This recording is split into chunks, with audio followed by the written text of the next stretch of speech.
Olá, boa noite, meninas. Que alegria estar aqui com vocês. Mais um dia. E hoje nós estamos na segunda aula do curso DNA. E hoje nós vamos estar falando sobre paternidade. Quantos estão vendo o slide aí? Paternidade e sua importância vital.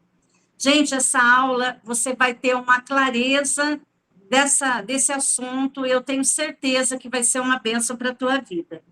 Então, não importa qual a sua idade, né? O relacionamento que você teve com o seu pai, quer tenha sido bom ou ruim, tenha sido ótimo ou péssimo, ele influenciou na mulher que você é hoje. Né? Então, o nosso relacionamento com o nosso pai, os nossos pais, né? Influenciou na mulher que você é hoje. Lá em Provérbios 22:6, fala assim: ensina a criança no caminho que ela deve seguir, que ela deve andar, né? Diz a palavra, e quando ela for adulta, quando ela for madura, ela não vai se desviar desse caminho. Então, os pais, eles têm o poder de influenciar, de nos ensinar, para que possa nos moldar, para que a gente possa chegar num futuro, uma vida sadia, abençoada. Ele vai fornecer suporte, amor, para que a gente possa ter um futuro bom, abençoado, não é? Então, o pai, ele desempenha um papel, assim, primordial na vida de cada um, né? No geral. É que eu estou puxando aqui para mulher, porque estamos em mulheres aqui. Mas, na verdade, o papel do pai, homem, na vida da mulher tem uma influência, assim, muito grande na autoestima, e a gente vai falar isso agora no comecinho. Então, eu queria começar falando da importância de nós entendermos sobre famílias. Existe a família funcional e existe a família disfuncional. Então, esse primeiro momento, eu quero falar um pouquinho nesse assunto, depois nós vamos entrar na palavra de Deus, na Bíblia, tá bom? Então, a família funcional. O que é a família funcional? É uma família caracterizada por relacionamentos saudáveis, equilibrados, tem comunicação aberta, tem respeito mútuo, tem apoio emocional, onde todos da família se sentem seguros, se sentem compreendidos, têm espaço para expressar seus sentimentos, as suas emoções, os seus conflitos, é, e ali tudo de uma forma construtiva, né? Tudo vai ser resolvido de uma forma construtiva. Os pais de uma família funcional, ele assume a liderança, fornece estrutura, mas também permite a autonomia dos filhos, né? Que crescem e amadurecem, para que eles cresçam, né? Para que eles cresçam e amadureçam num ambiente de paz, num ambiente amoroso, num ambiente onde há segurança. Quando os pais, né? Quando uma família, ela tem esse ambiente seguro, de amor, aonde há correção, né, com limites, amor e limites, essa família é uma família funcional. Ela funciona muito bem e ela vai crescendo todos os membros da família de uma maneira saudável. Agora, vamos falar de uma família disfuncional. É o contrário, né? Há um contraste. Então, a família disfuncional, ela é marcada por problemas de dinâmica familiar, que seria conflitos constantes, falta de comunicação, ou a comunicação é muito agressiva, ou ela é silenciosa, né? Você já viu família assim? Ou todo mundo briga, é agressivo, ou há um silêncio. Ninguém entra no problema, todo mundo faz cara de paisagem, né? E vê o outro sofrendo, mas não pergunta como você está, como estão os seus sentimentos, né? Tem ausência de suporte emocional, né? As pessoas não se importam muito com as outras. Numa família disfuncional, os papéis são confusos, rígidos, há muita cobrança, há conflitos que não são resolvidos na família, e isso acaba gerando muitos ressentimentos. Você conhece alguma família assim? O que eu queria dizer para você é que, muito dificilmente, uma família ela é 100% funcional, né? Toda família acaba tendo algum problema, alguma disfunção, devido às dores emocionais daquela família, principalmente dos pais, né? Então, a disfunção aqui, uma família disfuncional, é uma família onde, por causa dos ressentimentos, tem muitos abusos, né? E abuso emocional, abuso verbal e abuso físico e até mesmo abuso sexual, né? A gente que está na área de atendimento, gente, assim, o abuso, né, dessas formas aqui é muito grande. Nos atendimentos que a gente deu durante, né, toda a nossa história aí de DNA e antes também, eu já ouvi muitas mulheres que apanharam tanto, né? Então, assim, usar varinha, usar correção é muito importante, tudo no equilíbrio, tudo no limite. Quando você ultrapassa essa linha e você entra, né, no campo da violência, isso gera rebeldia, traumas, feridas emocionais que ficam marcadas para a vida toda. E muitas mulheres, olha que interessante, eu tive uma aluna do DNA que ela veio conversar comigo na época e ela falou que ela já tinha sido prostituta, na época que ela conversou comigo, ela já não era, ela tinha tido um encontro com Jesus, tinha sido liberta, né, curada, mas ela disse que, falei, aonde que está a raiz, né? A gente começou a conversar, onde estava a raiz que levou ela a essa vida promíscua que ela estava levando, né? Porque não é assim, ai, eu quero ser uma prostituta. Ninguém nasce querendo ser uma prostituta. E aí ela começou a falar dos abusos verbais que o pai tinha com ela. Não era o caso de abuso sexual, era abuso verbal. Aonde ele começava a falar, você não presta, você é uma sem vergonha, olha, usando mini saia, né? Naquela época, 1970, 80, né? Adolescente. E o pai começava a denegrir ela com palavras, né? Um abuso verbal. E ela falou que aquilo foi crescendo porque ele falava e ele foi baixando o nível mesmo dos elogios, das palavras, né, ruins para ela, né, realmente, assim, desmoralizando ela por algo que ela não tinha feito nada.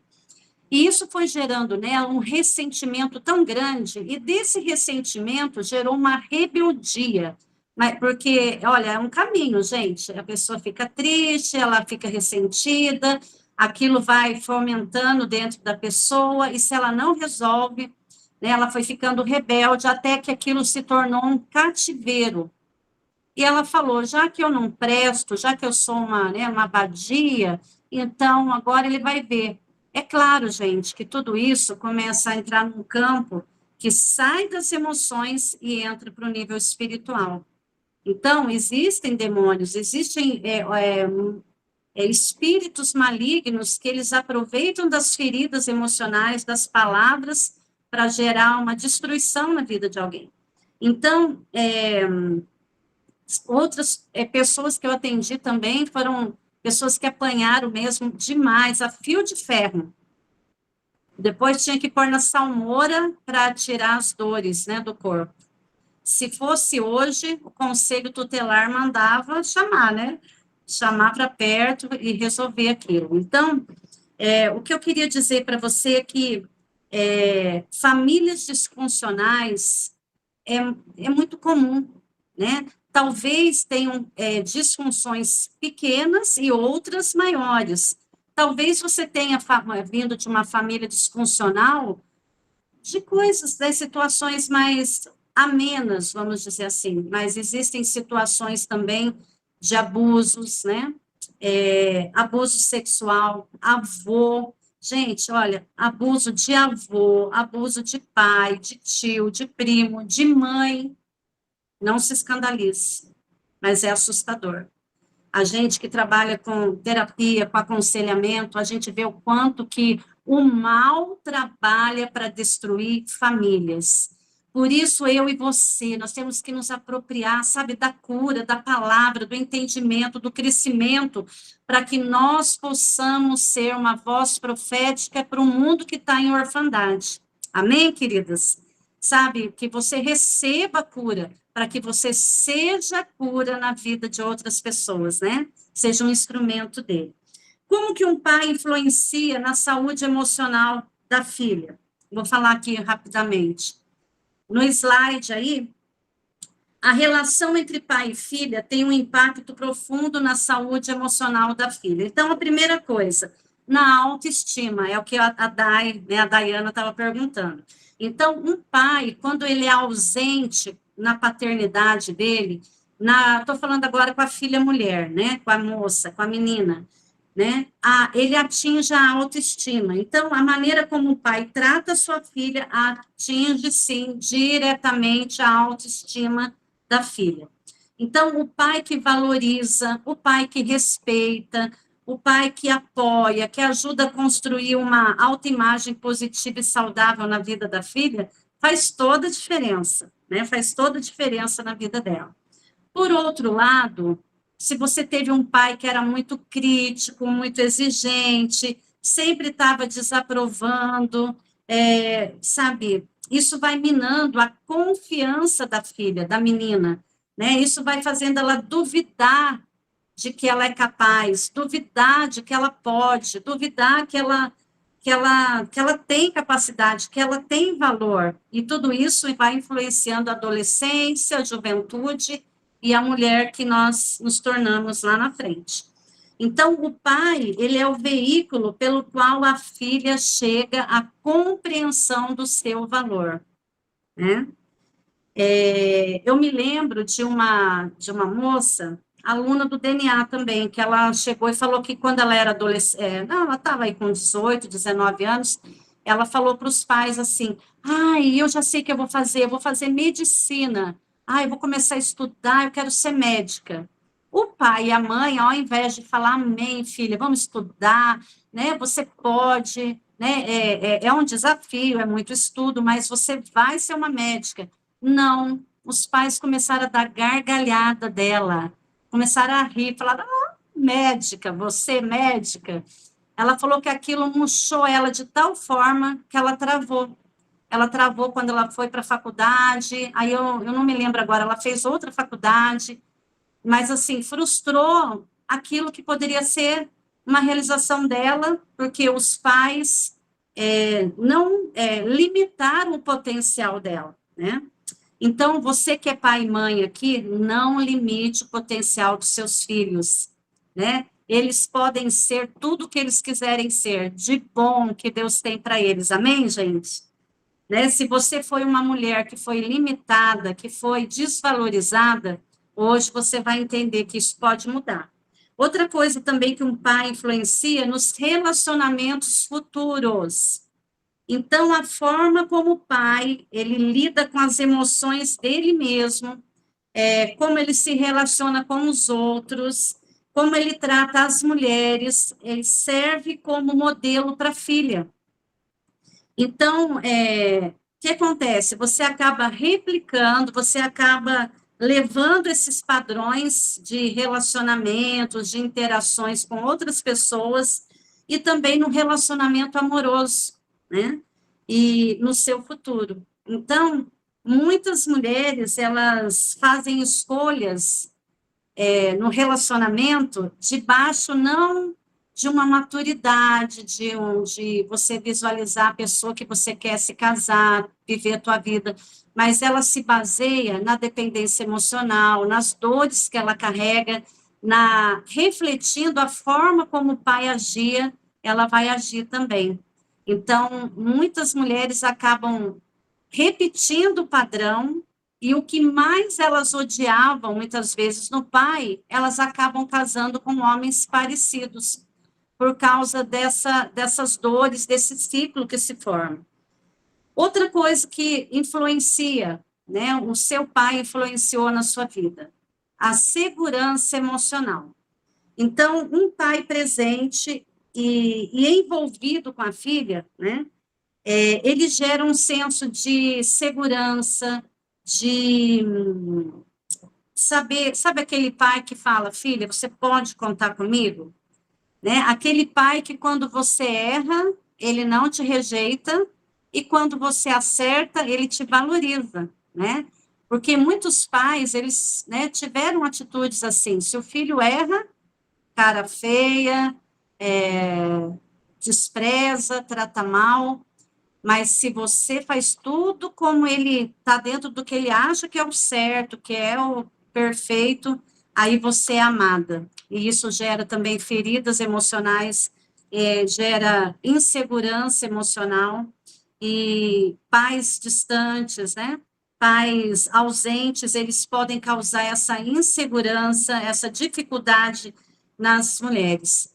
Principalmente se você teve um pai alcoólatra, né? Um pai alcoólatra, uma família de pais alcoólatras, é uma família bem machucada, né? Uma família bem traumatizada, é uma família onde tem muita vergonha, onde tem muita insegurança, onde tem muito medo. Então, você pode refletir isso tudo nos seus relacionamentos no futuro, ou se você não casar com um homem como seu pai, né? Se você não repetir o padrão, mas as suas dores emocionais, a sua insegurança vai interferir no seu casamento de uma forma muito negativa. Então, é preciso haver uma cura, uma visão correta, né, da paternidade. Porque os pais, eles têm a missão, né, de reproduzir o amor de Deus, né? Vamos trazer agora para pais cristãos, né?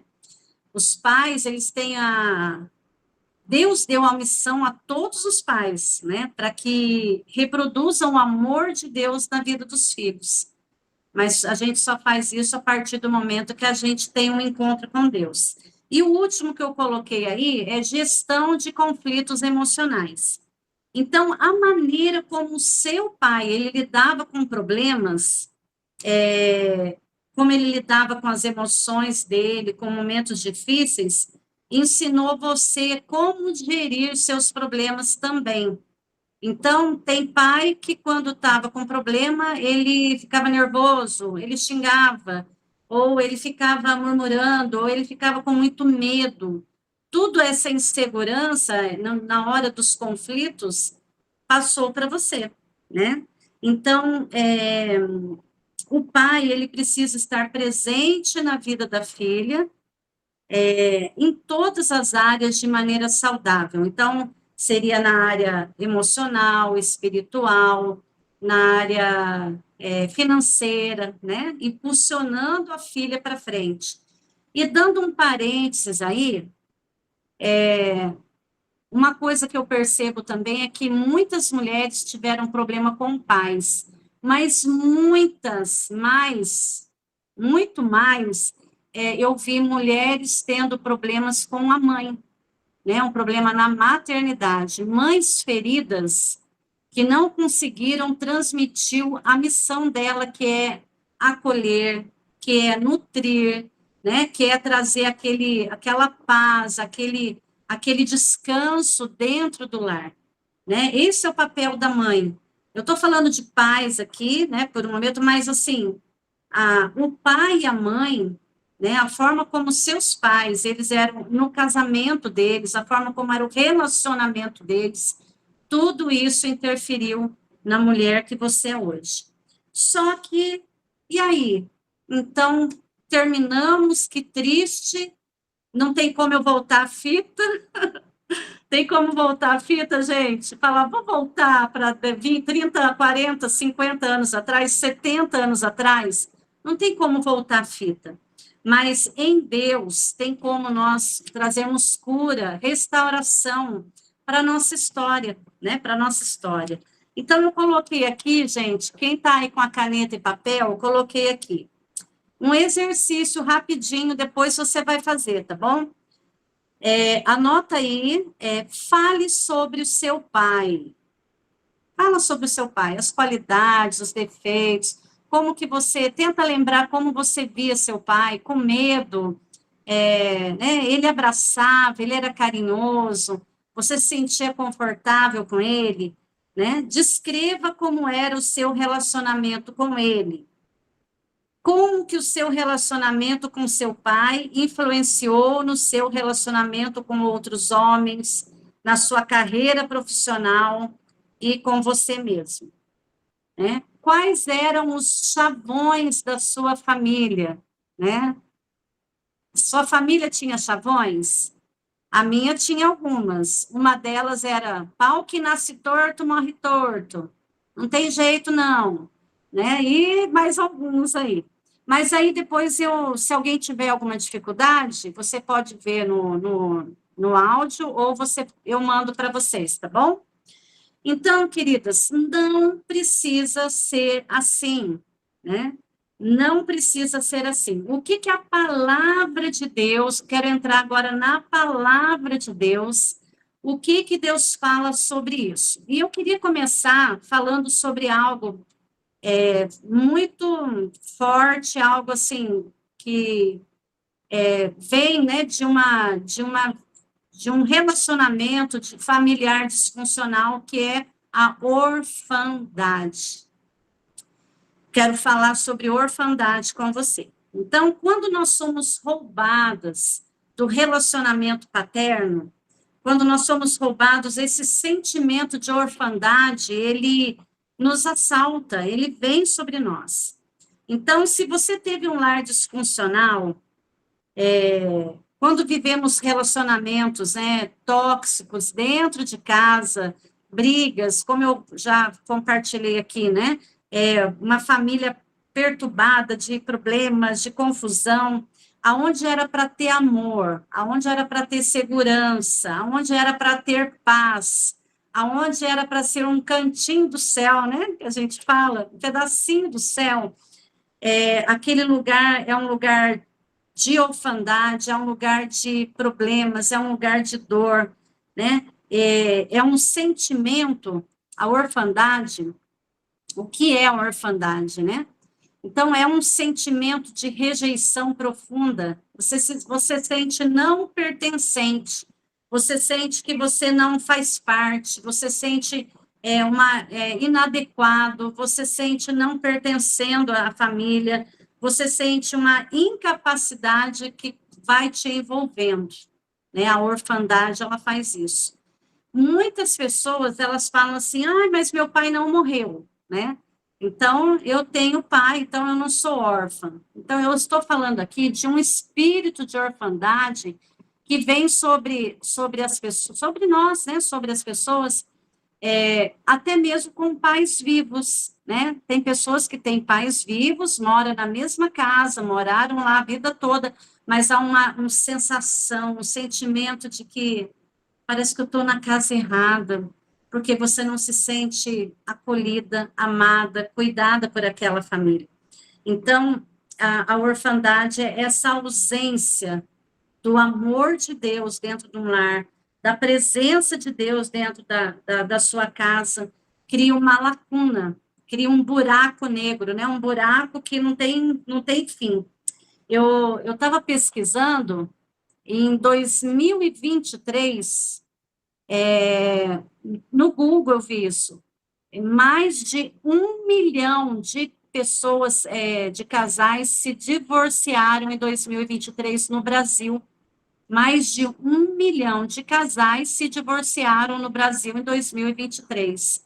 Então, o divórcio é uma das coisas também que acaba trazendo muita orfandade. Por quê? O pai acaba depois casando com outra mulher e tendo uma outra família, talvez filhos. A mãe casa com outra pessoa e acaba criando um lar. E aquela pessoa se torna um ser que está atrapalhando eles de continuar a caminhada deles. Então, se você foi filho de pais separados, que se separaram, há uma dor emocional muito grande. Eu me lembro de uma aluna da aula anterior, ela até, da turma anterior, que ela até deu um testemunho aqui, né? Eu coloquei aqui na aula inaugural. Os pais se separaram, depois ela perdeu até o contato com o pai. Isso gerou feridas na vida dela. Através do curso DNA, ela entendeu, através dessa aula, e ela mudou a história dela. Hoje ela tem um relacionamento, né? Voltou a conversar com o pai, voltou a estudar, a vida tomou um rumo, né? A vida foi redirecionada. Então, pais ausentes, filhos órfãos. Ok, gente? Então, todo pai ausente, toda mãe ausente, minha mãe, ela trabalhava fora o dia inteiro, eu ficava sozinha. Muitos filhos acabam mais velhos, né? Principalmente os filhos mais velhos, acabam tomando a rédea do lar, porque o lar fica sem governo, fica sem pai, fica sem mãe. Isso gera um espírito de orfandade vem assolar você. Então, é uma sensação lá dentro, como se você fosse órfão, né? Órfão de pais vivos. E muitos filhos são atacados também, né? Como eu falei, no divórcio. Mas o nosso objetivo aqui no curso DNA é restaurar a alma ferida, trazendo a paternidade de Deus, amém? Para os nossos corações. Então, existe um caminho bíblico, existe um caminho na palavra, que vai nos tirar desse lugar de orfandade e nos levar para um lugar de apropriação, de adoção, de acolhimento, né, de filiação. Então, como eu falei, não tem como voltar a fita, né? Amém, queridos? Não tem como voltar a fita, mas existe um caminho de restauração através da palavra. Lamentações 5, olha que interessante. Lamentações 5, 2 e 3, diz assim: a nossa herança passou a estranhos, e as nossas casas a estrangeiros. Somos órfãos, já não temos pai. Nossas mães são como viúvas. Continua aí ou não? Então, aqui, o espírito de orfandade, o que é o espírito de orfandade? É uma mentalidade de não ser aceito, de não pertencer, de não ter valor. E nesse versículo, né, de Lamentações 5, o que a gente vê aí? Que a orfandade, ela traz prejuízos. Que prejuízos traz? Emocional, ela traz prejuízo financeiro, a pessoa não rompe, a pessoa não anda, as coisas ficam travadas na vida dela, as coisas não, né, não tomam rumo. Muitas pessoas não prosperam porque elas foram sequestradas desse amor, né? Então, elas vivem vagando, sem destino, sem propósito, a vida delas fica sem uma direção. E existe, antes da gente continuar aqui, existe um espírito que age na orfandade, gente. Eu não sei se você já ouviu falar, está na palavra de Deus, que é o espírito de Moloque. O que é o espírito de Moloque? Moloque era um deus, antes de entrar aí na história de Jabes, eu queria falar um pouquinho sobre Moloque. Moloque era um deus da antiga região lá de Canaã, aonde era feito rituais para esse deus, né? Tanto para pedir um favor a essa divindade, ou era para sacrificar crianças. Então, eles usavam muito o sacrifício de crianças. Moloque, eu fui pesquisar um pouquinho mais, porque eu já estudei muito sobre Moloque, mas faz tempo que eu não lia mais sobre, né, o espírito de Moloque. Fala que ele é o deus do aborto. É aquele que quer matar crianças. Sabe o que é isso? Ele quer abortar destinos. Uma pessoa que tem a orfandade na vida dela, ela está abortando o destino dela, ela não consegue ir além, ela não consegue enxergar o propósito da vida dela. Então, a Bíblia fala, né, que os cananeus, os povos vizinhos ali de Canaã, eles, nos momentos de crise, eles faziam rituais a esse deus, Moloque, esse deus Moloque, ele tinha cabeça de boi, o corpo humano, e a barriga dele era uma fornalha. E nessa fornalha, nos rituais, nas orgias que eram feitas naquele ritual, né? Eles jogavam crianças lá dentro para serem oferecidas a esse deus pagão. Ah, mas da onde você tirou isso? Da Bíblia. Então, lá em 2 Crônicas 33, 6, fala que o rei Manassés, olha, lembra do rei Manassés? Ele praticava esse ritual, tanto que ele colocava os seus filhos em rituais, ele chegou a jogar seus filhos para serem oferecidos ao deus Moloque, né? Alguns dizem, né, que, lá, ele conseguiu colocar, legal, meu esposo conseguiu, olha, tá vendo como ele é? Então, esse deus pagão, ó, ele tinha cara de boi, corpo humano, e tem fotos, gente, que ele está com a mão estendida para frente, e eles punham os filhos ali para oferecer, e depois jogavam as crianças naquela fornalha ali, né, de fogo, aonde as crianças eram queimadas. Então, as crianças, né, que ficam largadas, alguns dizem, né, que a palavra moleque vem também, né, desse Moloque, eu não sei a profundidade disso, mas tem algum sentido, por quê? Crianças, sabe crianças que ficam largadas, os pais largam? Hoje ainda está um pouquinho melhor, né, acho que a sociedade hoje, com essas coisas que têm acontecido, mas antigamente as crianças ficavam muito na rua, né?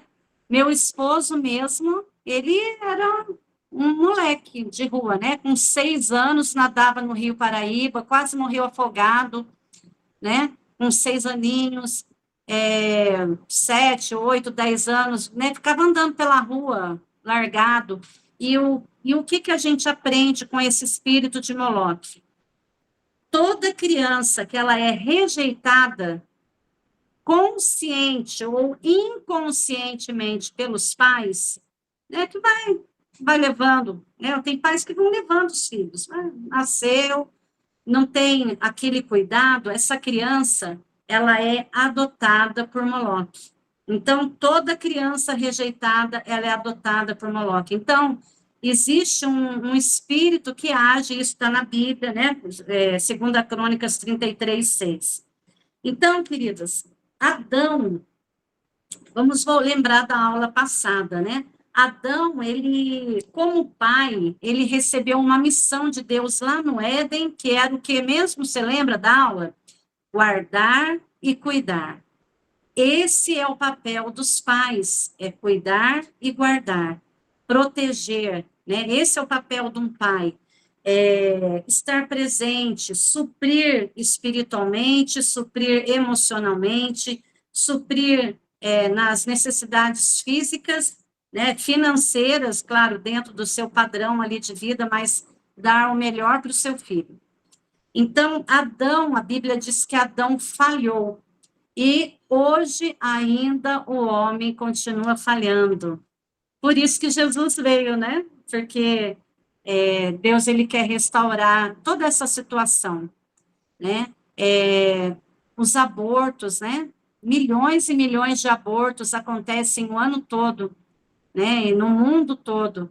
E há um movimento que ele está debaixo dessa entidade, né, de Moloque. Mas vamos lá, vamos continuar. Eu quero falar para você de uma história transformadora na Bíblia de paternidade. Então, eu queria falar da história de Jabes, alguns falam Jabez, né? Não sei qual é, mas vou falar Jabes, tá, gente? 1 Crônicas 4, de 9 e 10. Todos estão prestando atenção aí? Vou pegar uma aguinha aqui, gente. 1 Crônicas 4, diz assim: Jabes, ele invocou o Deus de Israel, dizendo: tomara que me abençoes, que me alargue as fronteiras, que seja comigo a tua mão e me preserves do mal, de modo que não me sobrevenha aflição. E Deus lhe concedeu o que tinha pedido. Gente, a história, aqui a Bíblia, ela registra uma história, um fato de paternidade roubada na vida desse rapaz, né, de Jabes. Jabes, a mãe dele ficou grávida dele, depois você pode ler aí em Crônicas toda a história. A mãe de Jabes ficou grávida dele, e no dia que ele nasceu, ela passou tanta dor, ela sofreu tanto para ter essa criança, que a Bíblia diz que ela amaldiçoou quando ela nomeou o nome do filho. Ela disse, você vai se chamar Jabes. E o que quer dizer a palavra Jabes? Quer dizer filho da dor, filho do sofrimento e filho da aflição. Você consegue imaginar? Você está tendo lá seu filho, sua filha, está saindo de você, nascendo, né? Chorando, com aquela carinha toda sujinha, belezinha, e você fala, filho do sofrimento, filho da aflição, né? Aquela mulher, ela amaldiçoou o nascimento do seu filho. A gente não vê em nenhum momento o pai dele lá. Cadê o pai de Jabes? Por que eu falo isso? Porque a Bíblia, no Velho Testamento, a gente vê bem claro e no Novo também, que o pai, né, a cultura era de que o pai, né, isso era uma lei, o pai nomeava o filho, o pai dava um nome para o filho, mas o pai dele não estava lá. Não sei se ele tinha morrido, não sei se tinha abandonado, não sei o que tinha acontecido, só sei que ele não estava lá para nomear o filho dele. E aí, o que aconteceu? A Bíblia diz que o pai ele tem a responsabilidade de nomear. Quem a gente pode dar um outro exemplo aqui é de Zacarias, né? Marido de Isabel. Lembram da história? Isabel, velha já, ela já estava assim avançada em idade. Zacarias era um sacerdote e o anjo visitou Zacarias. É uma leitura errada. Está errado. 9:10. Ah, beleza. Crônicas, gente. 1 Crônicas 4, 9 e 10. Eu vou ler aqui de novo, porque aqui está errado, tá bom? Ficou faltando, ó. Foi Jabes, olha que lindo, anota aí, tá? 1 Crônicas 4, 9 e 10.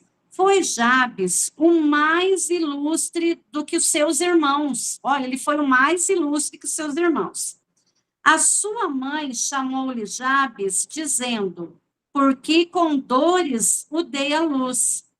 Jabes invocou o Deus de Israel, dizendo, tomara que me abençoes e me alargue as fronteiras, que seja comigo a tua mão e me preserves do mal, de modo que não me sobrevenha aflição. E Deus lhe concedeu o que ele tinha pedido. Então, a primeira parte aí que faltou. Então, a Bíblia diz que ele foi o mais ilustre dos irmãos, só que o nascimento dele foi um nascimento de dor, e aonde a mãe dele o amaldiçoou, dando um nome, porque o nome fala de destino, o nome fala de identidade. Então, a mãe dele fez isso. E voltando ao que eu estava falando, o que aconteceu? Lembram da história de Zacarias, né? Zacarias, ele já estava com uma certa idade, ele não acreditou quando o anjo disse que ele ia ser pai, aí o anjo teve que calar a boca dele, ele não tinha mais voz, ele ficou mudo, até o dia em que Isabel teve o neném, quando a criança nasceu, João, quem tinha que dar o nome? Era Zacarias. Ele queria colocar o nome da família dele, dos parentes dele, mas o anjo tinha falado, o nome dele será João. Aí ele pegou uma tabuinha e escreveu lá, né? Não sei como foi lá, mas a Bíblia diz que ele escreveu, seu nome é João. E a hora que ele deu o nome, ele voltou a falar. Por que eu estou falando isso? Porque é o pai que nomeia, é o pai que dá um nome, né? O pai que dá o destino. E é interessante que João, né, fala de graça, né? João é gracioso. E, gente, e é o que mais falta hoje nas famílias, falta graça. Sabe, o lar onde só há exigência, cobrança e cobra, e sabe, aquele peso, isso tem que ser arrancado, né? Que os nossos lares sejam um lar cheio de graça, amém, queridas? Um lar onde tenha a graça de Deus, a presença, o amor, o acreditar, o confiar, né? O levantar e não oprimir, abater. Mas vamos continuar. A Bíblia, então, fala que nomear é dar identidade e dar destino, né? E Jabes, ele recebeu esse nome, né? Nome filho da dor. Então, nomear é dar identidade e destino a alguém, é nomear, é abençoar ou amaldiçoar. Foi o que aconteceu com Jabes, né? Vamos lá. E como? Só que a Bíblia diz que Jabes, ele quebrou. Olha que lindo.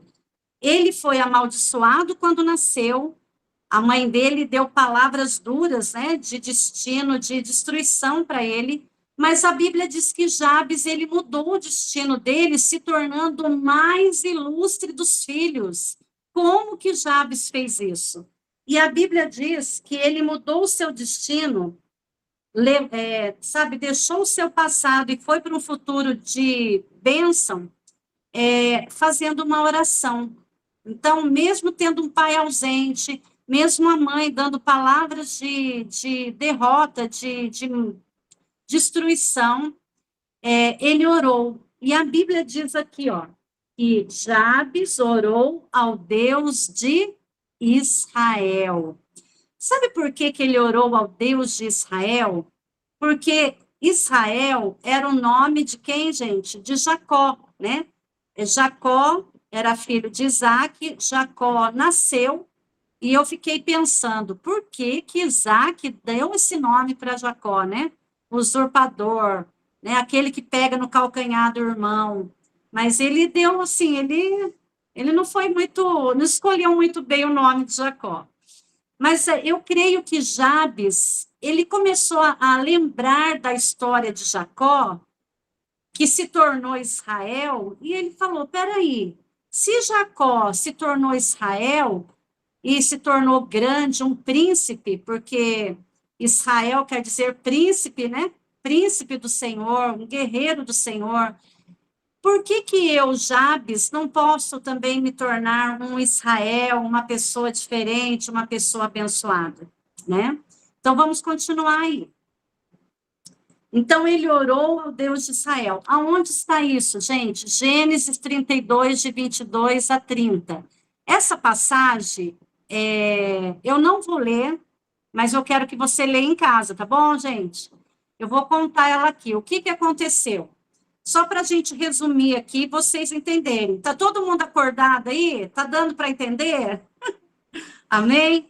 Eu não vou ler aqui, senão a gente vai gastar um tempo longo, mas eu gostaria muito que você pegasse tudo que você tem aqui, versículo, lesse, para o curso valer a pena para você, tá bom? Então, resumindo, o que que aconteceu? Jabes, ele falou, Deus, o Deus de Israel, né, vem me mudar a minha história. Então, quem que era Israel? Israel era Jacó. Jacó, ele nasceu pegando no calcanhar do irmão, e durante toda a adolescência, a juventude, eles tiveram problemas, né, ali, talvez competição e tudo mais. Até que chegou um dia que o pai de Jacó foi liberar a bênção para o seu filho, para Esaú, só que Jacó, ele deu um jeitinho brasileiro, deu um jeitinho lá, muito estranho, e ele roubou a primogenitura do irmão. O que que era a primogenitura? Era uma bênção dos filhos mais velhos. Que bênção é essa? Daqui a pouco eu vou falar dessa bênção, tá? Mas o que que aconteceu? Como ele roubou a bênção do irmão, o irmão queria matá-lo. O que Jacó fez? Jacó se mandou e foi para outras terras, foi embora para outras terras, ficou longe da família. Só que se passaram 20 anos. 20 anos sem ele ver o irmão, sem ele ver o pai, sem ele ver a mãe que ele amava, guardando aquele ressentimento, aquele medo, né? Talvez querendo voltar, mas com medo de que Esaú o matasse por isso. E Jacó foi ficando nessa terra. Até que um dia que ele decidiu, ele falou: chega, eu preciso voltar para minha terra, ver meus pais, ver meu irmão, né, pedir perdão para ele. E a Bíblia diz que ele pegou a família, atravessou o Val de Jaboque, né? Ele atravessou aquele vale, as mulheres, os filhos, os bois, as vacas, tudo que ele tinha. E aí ele ficou sozinho ali naquele lugar. E a Bíblia diz que durante a noite toda ele lutou com um anjo, né? Esse anjo aí fala, né, uma teofania, é o próprio Deus ali lutando com ele. E quando ele estava lá, ele falou assim: olha, eu quero a bênção para eu voltar. Eu quero a bênção, né? E quando, finalzinho aí, a Bíblia diz que quando eles estavam ali, naquela luta, aquele anjo confrontou Jacó, falou assim para ele: qual é o seu nome? Ele falou: meu nome é Jacó. O que ele falou? Meu nome é o que passa a perna nos outros, né? Eu sou aquele que dá um jeitinho, eu sou problemático, né? Aí aquele anjo falou: então, a partir de hoje, seu nome não será mais Jacó, mas será Israel, pois como príncipe lutaste. Tomou Jacó e disse: rogo-te como te chamas. Respondeu ele: por que perguntas pelo meu nome? Lê esse finalzinho, né? Então disse: já não te chamará Jacó, e sim Israel, pois como príncipe lutaste e tornou Jacó. Dize-me, rogo-te, como te chamas? Respondeu ele: por que perguntas pelo meu nome? E ali ele abençoou Jacó e chamou aquele lugar de Peniel, porque via Deus, vi ao Pai, ele viu o Pai face a face, e a minha vida foi salva. Então, olha que coisa linda, Jacó, ele teve uma experiência com Deus Pai, aonde ali Deus muda o nome. É como se Deus dissesse: Jacó, seu pai, lá no ventre da sua mãe, quando você nasceu, você foi chamado Jacó, o usurpador, aquele que passa a perna nos outros. Mas hoje eu estou te dando um outro nome. Agora você é príncipe do Senhor, você vai reinar, você é Israel, né? Um príncipe do Senhor, porque ele viu a face do Senhor lá em Peniel. E aí, por que eu estou contando essa história? Porque, voltando lá para Jabes, quando ele orou, ele falou assim: Senhor, o mesmo Deus que mudou Jacó para Israel, ouve a minha oração, muda a minha vida. Eu não quero ser esse Jabes, eu não quero ser amaldiçoado. E a Bíblia diz que Jabes foi abençoado, né? E Deus o tornou o mais ilustre de todos, os irmãos. Então, queridas, existe a bênção, sabe? Existe uma bênção, que é uma bênção do Pai. E talvez o seu pai nunca te abençoou, como você precisava ser abençoado. E essa palavra abençoar aí, o que é abençoar? É liberar para prosperar, para celebrar, né? Elogiar, abençoar fala de você jogar a pessoa para cima, elogiar. E no Novo Testamento, abençoar é a palavra eulogel, elogiar. Por isso, quando você está aí perto de alguém, elogie. Quando você elogia a sua filha, elogia seu filho, elogia aquela sua amiga lá da igreja, elogia seu pai, seu marido, você está abençoando a vida dele. Amém, queridas? Quantas abençoadoras tem aí nessa noite? Amém? Começa a ver, eu estou mais murmurando, falando palavras negativas, ou eu estou sendo uma mulher que abençoa, né? que libera palavras de bênçãos. E, gente, a noção da bênção, a gente não tem entendimento. Naquela época, eles entendiam o poder da bênção, assim, a tal ponto que fez Jacó roubar a bênção do irmão. Imagina, gente. Por quê? Porque era algo tremendo, né? E que bênção era essa, como eu estava dizendo? Era a bênção da primogenitura. Sabe o que é a bênção da primogenitura? É a bênção da dupla honra. Então, deixa eu ver aqui, quer ver? Acho que é o próximo aí, o próximo slide. Então, existe a bênção da primogenitura, que é a bênção da dupla honra. Lembra de Isaías 61, que fala que no lugar da sua vergonha, você terá, olha lá que lindo, Isaías 61, 7. Em lugar da vossa vergonha, tereis dupla honra. Em lugar da afronta, exultareis na vossa herança. Por isso, na vossa terra, possuireis o dobro e tereis perpétua alegria. É essa bênção que Jacó roubou de Esaú. Porque naquela época, lá, antes de Cristo vir, essa bênção, ela era somente para os filhos mais velhos, era para os primogênitos. Mas Jesus veio e ele se tornou o primogênito de muitos na nova família. Porque hoje, quando eu aceito Jesus, eu faço parte de uma nova família, amém? Você faz parte da família de Deus, aonde existe um pai amoroso e onde existe o seu irmão mais velho, que é o primogênito de muitos, mas a Bíblia diz que essa primogenitura, ela chegou até a mim, até a você. Vamos ver aqui o próximo slide? Sabemos, Romanos 8. É 8, né? Romanos 8, isso. Sabemos que todas as coisas cooperam para o bem daqueles que amam a Deus, daqueles que são chamados segundo o seu propósito.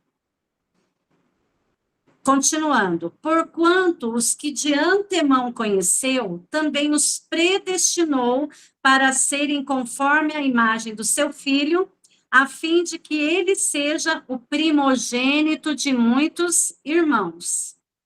Aí tem outro versículo falando da primogenitura, lá em Hebreus. Mas tende chegado ao monte Sião, a cidade do Deus vivo, a Jerusalém celestial, a incontáveis hostes de anjos e a universal assembleia, a igreja dos primogênitos, arrolados nos céus, e a Deus, o juiz de todos, e aos espíritos dos justos aperfeiçoados. Sabe o que ele está dizendo aqui? Que quando você aceita Jesus, né, como seu Senhor e Salvador, você entra para uma família onde existe um pai amoroso que te ama, que muda o teu nome e você se torna primogênito, você se torna abençoado. Por isso, hoje, você pode dizer, no lugar da minha vergonha, eu vou ter dupla honra, porque eu tenho a bênção da primogenitura na minha vida hoje, por causa de Cristo. Naquela época, era só os filhos mais velhos. Mas hoje, toda a igreja do Senhor, todo o corpo de Cristo, nós somos os filhos primogênitos. Amém, queridas? Então, você tem direito a ter esse relacionamento com o Pai amoroso, a ter a bênção de Deus, né? Quando nós temos esse encontro com Deus, né? Deus muda tudo. Então, vou terminar aqui a história de Jabes. Então, Jabes, o que ele fez? Ele chamou a condição de príncipe para ele, né? Quando ele orou ao Deus de Israel, né? Dizendo assim, o Senhor fez na vida de Jacó, virou Israel, eu também sou Israel, Senhor. Quantas podem dizer hoje, eu sou Israel de Deus hoje, eu sou filha amada de Deus, amém? E por isso, gente, por isso, meninas, que ele se tornou o mais ilustre dos seus irmãos, porque ele tomou posse dessa bênção, ele tomou posse dessa verdade do Senhor para ele. Então, a oração de Jabes é a oração dos órfãos, né? E vamos ver o Salmo 68. Olha que lindo. Pai dos órfãos e juiz das viúvas, é Deus em sua santa morada. Deus faz com que o solitário more em família, tira os cativos para a prosperidade, só os rebeldes habitam em terra estéril. Então, o que que o diabo ele quer? O que que o inimigo ele quer fazer? Ele quer que você se volte contra a sua família. Ele quer que você fique revoltado com a sua família, que você fique triste com a sua história. E eu vou dizer uma coisa, querida, talvez você olhe para trás hoje e a sua história, você tem toda a razão, sabe, de muitas vezes ficar magoada, triste, como você foi criada, as coisas que você vivenciou, os abusos que você viveu. Mas, quando a gente vai para a palavra, você tem que mudar a tua mentalidade. Por quê? Porque quando você fica presa na forma como você foi criada, o que seu pai fez, o que ele não fez, a forma como a sua mãe te tratou, né, um relacionamento com seus pais, se você ficar presa nesse lugar, você entra num cativeiro emocional. E o cativeiro é um lugar de destruição. Você não avança, você não muda a sua história, né? É muito sério isso. Romanos 8:15 diz assim: porque você, eu, nós não recebemos o espírito de escravidão, de cativeiro. Você não recebeu de Deus. Agora que você tem o Senhor, você não tem mais o espírito de escravidão. Para viver atemorizada, para viver com medo, para viver oprimida, para viver triste, porque você recebeu o espírito de adoção, baseados no qual clamamos Abba, Pai. A palavra Abba, Pai fala de paizinho, né? Gente, é muito lindo, porque conforme você vai estudando a Bíblia, no Velho Testamento, né, o povo judeu, eles aprenderam que não podia nem falar o nome de Deus, não é isso? Havia aquelas letras, né, o tetagrama, não é isso? Existiam aquelas letras lá, porque não podia falar o nome de Deus, havia a lei, havia aquela reverência extrema, não era uma reverência amorosa, mas era um medo de Deus, né? E quando Jesus vem, Jesus saiu pregando, né, a palavra, tudo ele falava do Pai, Paizinho, Pai nosso que estás nos céus. Tudo que Jesus fazia, ele chamava o Pai, levando as pessoas a entenderem que existia um Pai amoroso, que Deus não era um justo juiz somente, mas que ele era um Pai de amor. E ele queria ensinar o seu povo a ter o quê? Intimidade com Deus, né? Tanto que a palavra Abba, Pai, fala de paizinho, papaizinho, né? Ô, papaizinho, o senhor está comigo, né? Queridos, é debaixo dessa palavra de Deus que eu tenho que me apropriar dela, porque a gente fica assim, eu sou assim por causa da minha história, por causa dos meus pais, porque eu tive uma vida sofrida.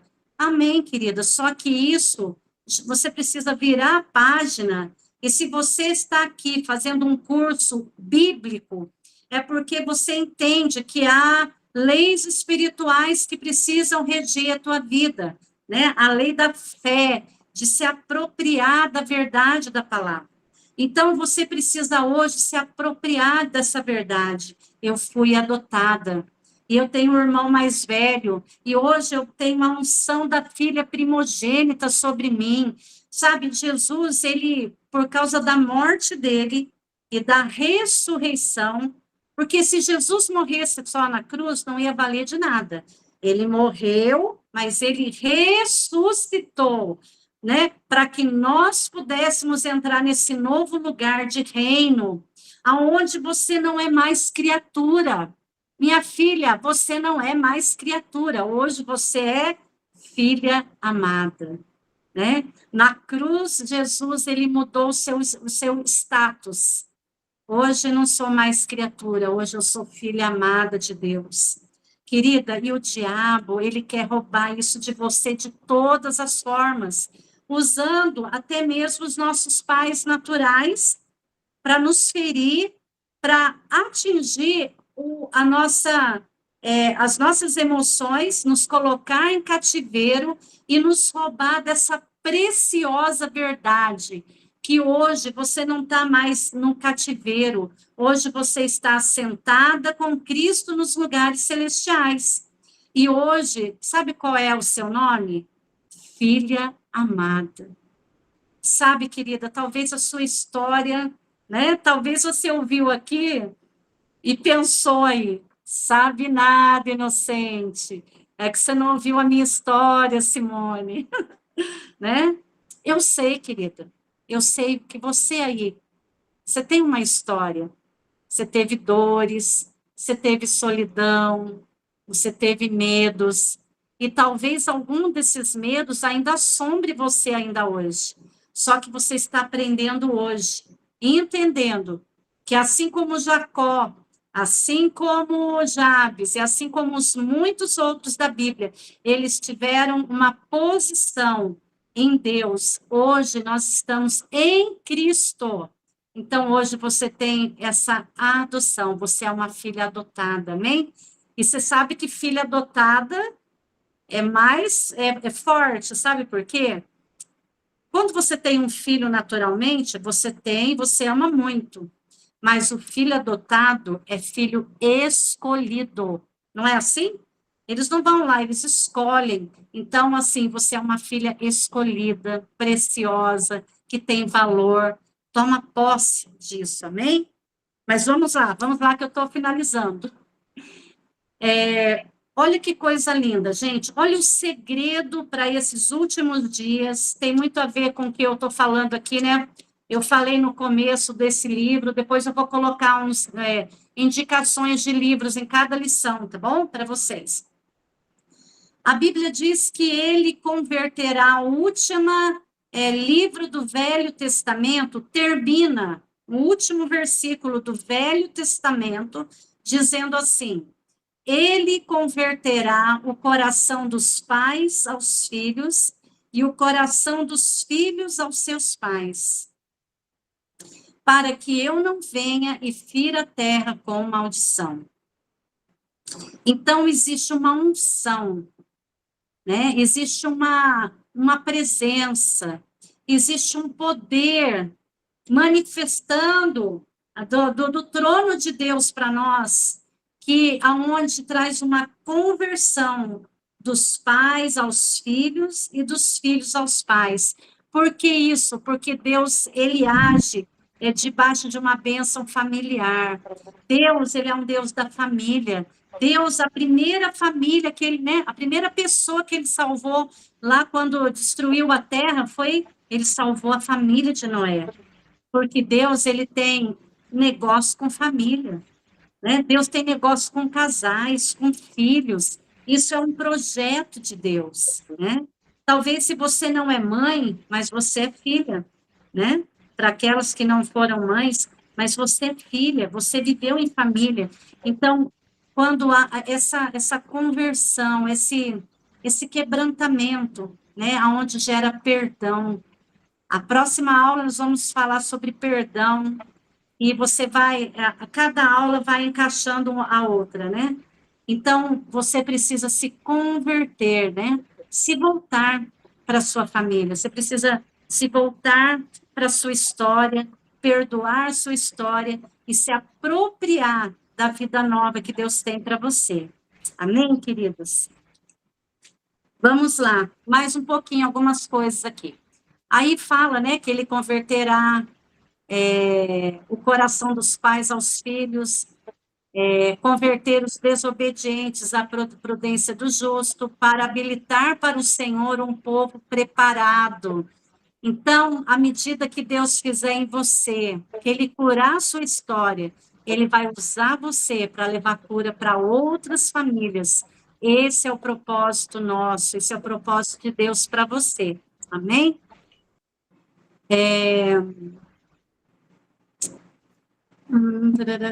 Aqui é uma coisa também que eu achei bem legal passar para vocês, é muito tremendo.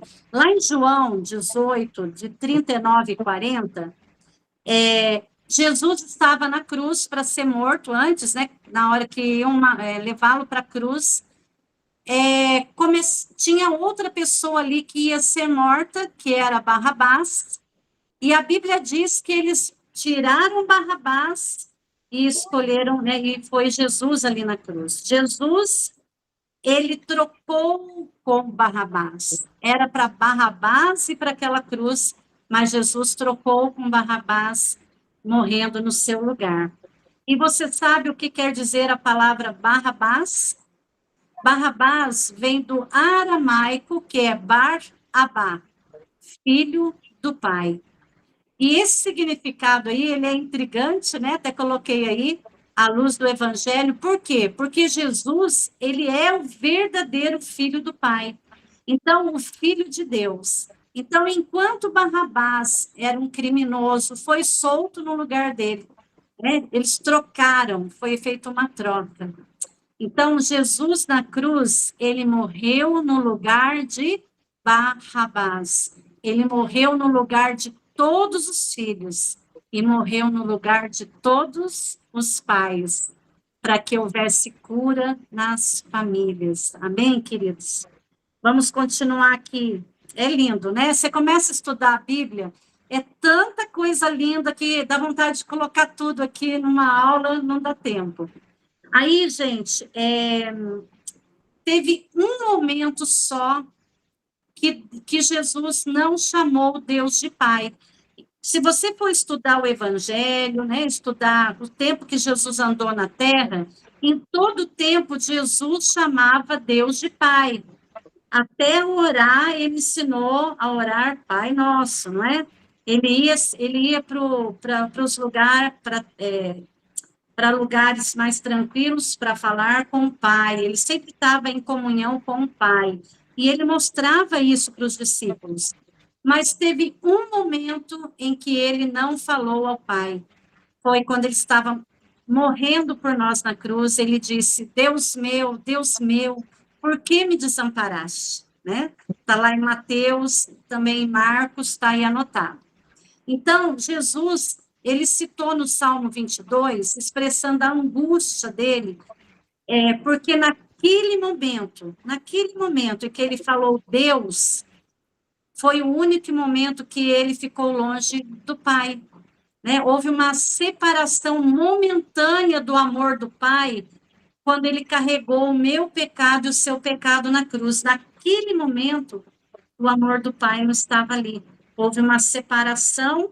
Ele levou os nossos pecados na cruz, por isso ele começou a clamar, né? Deus meu, por que me desamparaste?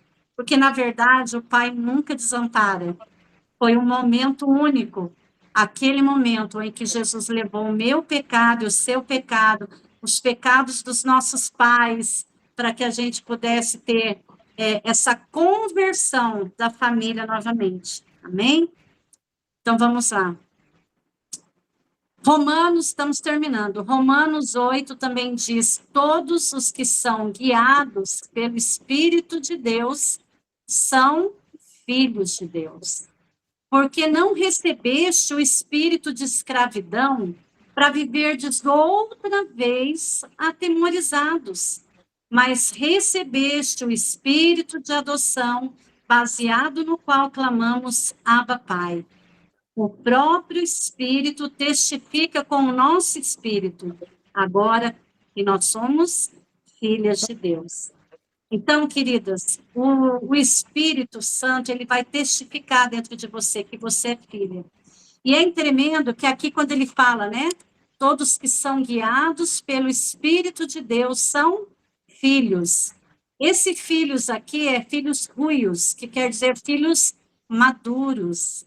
Então, o desejo de Deus é que você amadureça, é que você cresça, é que você enxergue que você não é mais aquela pessoa chamada para estar cativa naquela história, naquela dor, naquele abuso, naquele passado, mas que existe um novo tempo. Hoje eu fui adotada. Aquela velha Simone, que estava cativa nas suas dores, ela morreu com Cristo, mas eu ressuscitei, né, como eu disse aqui, num novo status, né? Agora eu fui promovida a filha amada de Deus. Então você foi promovida. Olha que chique, gente. Quantas filhas promovidas aí estão nessa noite aqui? Amém? Você foi promovida, filha de Deus. Amém, queridas? Então vamos terminando aqui. Então, nós recebemos, quero terminar falando o seguinte: nós recebemos o espírito de adoção. Esse é o maior segredo para a cura da paternidade. Talvez você estava esperando aqui novas ferramentas, né? Não, esse curso é um curso na palavra.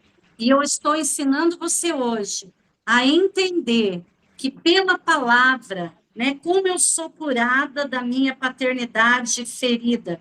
O maior segredo é que Jesus, ele mudou o meu status lá na cruz, quando ele morreu por mim. Eu era uma criatura, eu andava aqui no mundo, eu vivia a vida no fluxo do mundo. Mas um dia eu encontrei Jesus. E quando eu encontro Jesus, eu entrego minha vida para ele, eu passo a sair, eu saio daquele lugar de cativeiro, do império das trevas, eu sou transportada para o reino do Filho do seu amor. Então, o reino de Deus, querida, é um reino de amor, não é um reino de condenação, não é um reino que fica apontando o dedo que você pecou, não.